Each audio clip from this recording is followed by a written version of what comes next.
Look at this. I must be out of my damn mind. Out of my mind. Look, it's New Year's Eve. It is 12 degrees outside. I didn't even notice it until I just looked. You know, I remember back when I first started audio, I didn't care how cold it was outside. It can be freezing rain falling from the sky, and I'd still be working on my build. So today I was sitting around, you know, thinking about partying tonight, looking at the clock, and I thought to myself, you know what, I need to go do something. I need to go working on my build, because I'm going to say my New Year's resolution will be to get my build done like 2 months before Slamology this time. I did it in like a month. Well, with Stoney's help, of course. This year, 2017, I did it in like, I had like a month to go till Slam, but I need like 2 months to go. So, to start that, the batteries have to be removed. And I run my solar power, as you all know, on my batteries. And so, I want to keep running solar power and keep charging my batteries throughout this cold, cold winter. So, I built me a stand that I can put like right here. Just move, you know, some crap out of the way, of course. And, yeah, put my batteries on. So, got my stand built here. And I'm just kind of looking at it thinking, you know, I got a double, that's double birch there. That's some scrap I had laying around. I might throw me a little reinforcement 2x6 or something underneath there to, because that's a lot of weight, you know. I mean, you're looking at, I don't know how many, 7 batteries back here or whatever. It's 130 pounds a piece. That's some weight. So I might do a little reinforcement. These are the times that things that get lost, like tools. Look at that. It's so cold, it's hard as crap to push them in there or even get them out, because it's like the plastic is just frozen. But got my support board on here. Probably stick something underneath of it just in case it somehow breaks in the middle. But yeah.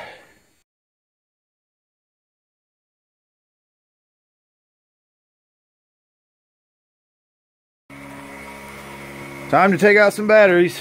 Not this battery. This battery come out of my Eclipse. It's over 10 years old. And I still don't know if it's bad. It might have been the old Dakota in the back that was pulling it down. And it was below 0. So you'll have that. But I got my little table hill here built for my batteries. Of course, I got to take stuff off of it. Got my solar quick connects unplugged. And I'm running off the extension cord from my house. So, yeah. Got to air up a tire. Got a slow leak in my tire.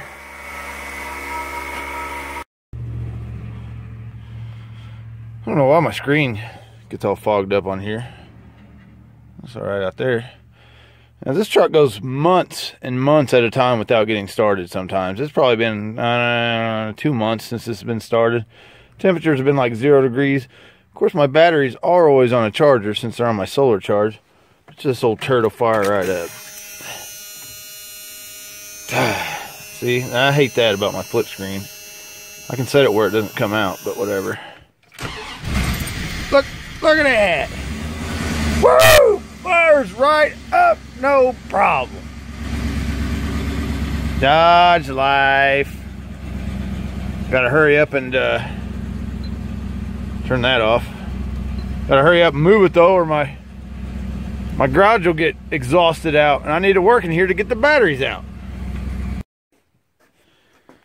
There they are. 7 of them lined up. They're the 12 MQ3300s, in case you were wondering. Interstate, sealed. They are, let's see, float charging voltage, 13. That's not what I was looking for. I was trying to look for the amp hours and weight. It's probably on there somewhere. Anyway, these are like 130 pounds a piece. I think they're 130 some amp hours. Or no, 123 amp hours. There they are. I love these batteries. They work pretty good in my truck. I can't move my phone very far because it's on the charger. There's my Optima battery getting ready for the next build. I'm sure that deadbeat will hold 7,500 watts. Been a great battery though, but got all my wires taped up and all that fun stuff. Oh yeah, unfortunately, my stinking wires won't stretch from my inverter to my batteries because I made it too short on the battery cable I have for that. But the good thing is, what I'm excited about, my connection that goes to this from my charge controller will easily reach my battery, so they can sit here and just chill and be charging. So yeah, stoked about that. Something real quick I wanted to tell you guys while I'm thinking about it. If you have a bank of batteries like this, or even two batteries, if you separate them, then you should test them separately with a meter.